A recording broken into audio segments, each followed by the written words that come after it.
മലബാർ മേഖലയിലെ ആദ്യ ലത്തീൻ അതിരൂപതയായി കോഴിക്കോട് രൂപത. കോഴിക്കോട് അതിരൂപതയുടെ ആദ്യ മെത്രാൻ ഡോക്ടർ വർഗീസ് ചക്കാലക്കലിനെ മുഖ്യമന്ത്രി പിണറായി വിജയൻ കുടുംബസമേതമെത്തി ആശംസകൾ അറിയിച്ചു. വത്തിക്കാനിൽ നടന്ന ചടങ്ങിൽ കോഴിക്കോട് രൂപതയെ അതിരൂപതയായി പ്രഖ്യാപിക്കുകയും ഡോക്ടർ വർഗീസ് ചക്കാലക്കലിനെ ആർച്ച് ബിഷപ്പായി ഉയർത്തുകയും ചെയ്തതിനു പിന്നാലെയായിരുന്നു സന്ദർശനം. മുഖ്യമന്ത്രിയെ കൂടാതെ മന്ത്രി P A. Muhammad Riyas, AICC general secretary K C. Venugopal, M K. Raghavan MP, T Siddique MLA എന്നിവർ നേരിട്ടെത്തി അഭിനന്ദനം അറിയിച്ചു. സുൽത്താൻപേട്ട്, കണ്ണൂർ എന്നീ രൂപതകളാണ് കോഴിക്കോട് അതിരൂപതയ്ക്ക് കീഴിൽ വരുന്നത്.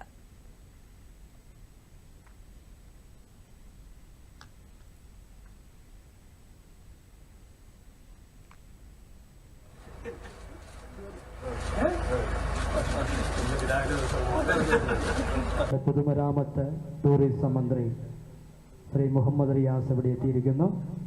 ഏറ്റവും സ്നേഹത്തോടുകൂടെ ഞങ്ങളുടെ ഈ മെത്രാസന മന്ദിരത്തിലേക്ക് സ്വാഗതം ചെയ്യുന്നു.